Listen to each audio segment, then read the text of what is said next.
నమస్తే welcome to dot news. YS Jagan మాట్లాడితేనే YCP స్పందన ఏంటనేది జనానికి తెలుస్తుంది. జగన్ లేకపోతే, ఆయన రియాక్ట్ కాకపోతే అసలు ఏపీలో ప్రతిపక్షం అనేది ఒకటి ఉందనేది కూడా తెలియదు. జగన్ విదేశీ పర్యటనలో ఉండగానే సీఎం చంద్రబాబు టీం దావోస్ పర్యటనకు వెళ్లి వచ్చింది. అది కూడా ఉత్తి చేతులతో తిరిగి రావడం చర్చనీయాంశమైంది. ఇక మరోవైపు హామీల అమలుపై చంద్రబాబు సంచలన ప్రకటన చేశారు. రాష్ట్రానికి పెట్టుబడులు రాకపోయినా, అలాగే సూపర్ 6 హామీల్ని ఇప్పట్లో అమలు చేయలేమని ప్రకటించిన ఇవేవి జనాల్లోకి పెద్దగా వెళ్లకుండా అడ్డుకునే ప్రయత్నం కూటమి ప్రభుత్వం నుంచి సీరియస్ గా జరుగుతోంది.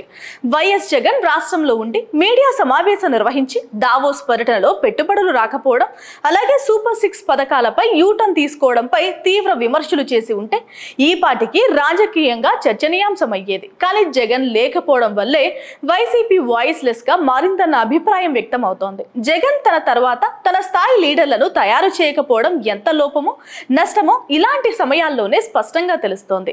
ఇదే తెలంగాణలో చూస్తే కేసీఆర్ అసలు మాట్లాడకపోయినా ఆయన కుమారుడైన కేటీఆర్, అలాగే మేనల్లుడైన హరీష్ రావు, లేదంటే ఆయన కుమార్తె కవిత, ఇతర నాయకులు రేవంత్ రెడ్డి సర్కార్ను ముప్పు తిప్పలు పెడుతున్నారు.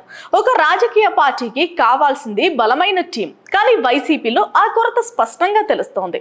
ఇప్పటికైనా వైఎస్ జగన్ సమర్థులైన లీడర్లను తయారు చేసుకోవాల్సిన అవసరం ఎంతైనా ఉంది.